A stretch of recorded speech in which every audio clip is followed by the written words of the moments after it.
With the egress, that has to be the bedroom, correct? Yep. Okay. Yep. So Well, that limits us to being this side is the bedroom. Yeah. And the way the new egress rules are, any living space has to have egress, so it's not just the bedroom anymore. Okay. So technically, we could put the bedroom somewhere else. And the only reason I'm thinking that we will is just to try to use some of the light. Okay. Not block it off from the bedroom. Right. Okay. Good to know. But I'll. It's easy to switch around on paper. I mean on our data file. Right. So you basically have the space that's from here now. Okay.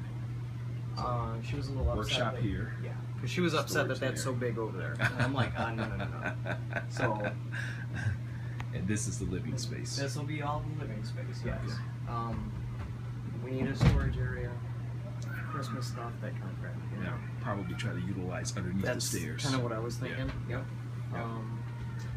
The bathroom, we would love to be able to have a shower. Oh, okay. If we can't for some reason, not a big deal. Okay. You know, we're in the process of what is this going to cost us? Right. You know, right. How do we budget for this? Right. Okay. You know, so we'll start with our dream, and our dream is to have a bedroom, a closet, because she has a lot of clothes and I have to share with her. I'm tired of sharing, so let some of her clothes come down. Right. Bedroom does not have to be extravagant by any means. It just has to be big enough for a bed and a dresser. Okay. A couple outlets, you know, that kind of thing. It's just a guest bedroom. And right now, there's only one outlet here. That's it, where the freezer's at. Okay. That's it. That's all I got. Okay. We do have room in the box, which is nice. Oh, nice big box. Yep. The backup too. Oh yeah. We put that in right after we moved in. So it must be a 200. Yep, 200 amp panel.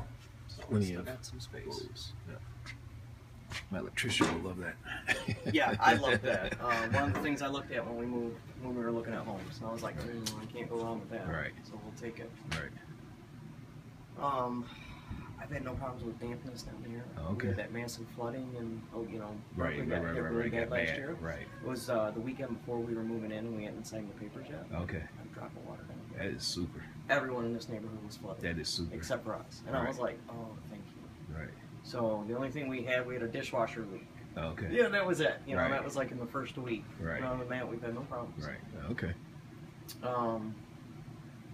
Melissa doesn't like drop ceilings. So I do. Right. Because I know that they can be very beautiful now. Right. You know, right. like you can have some real nice stuff now. Yeah. And I want this all to still be accessible. Not just to me, but to anyone that has to come in here and do repairs. Now, are all your valves in one area? Or? No, they're actually kind of spread around. Okay. I had to look for them many times. Gas valves, there's quite a few different ones because we've got a fireplace upstairs, the stove upstairs. The week we moved in, I was down here having to go through finding all the gas valves because they had everything shut off. Okay. And it took me a while to figure everything out. I should have marked them and I never did. The drywall is the least expensive. Yeah. So one thing that we could do is, well, I'll propose it both ways, but we could drywall and leave access panels. Okay. Because, yeah, and even with the drywall, we're still. Oh yeah. We still got beautiful. And actually, we could soffit around these ducts and go right back to the top of the drywall. Make them look pretty. Yep.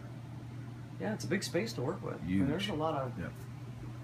You know, being that it's the same size as the lower level. Right. Lower level is the same size as the upper level. Right. It's a good size home. Yep. I'll take lots of measurements, and I got the video going. Absolutely.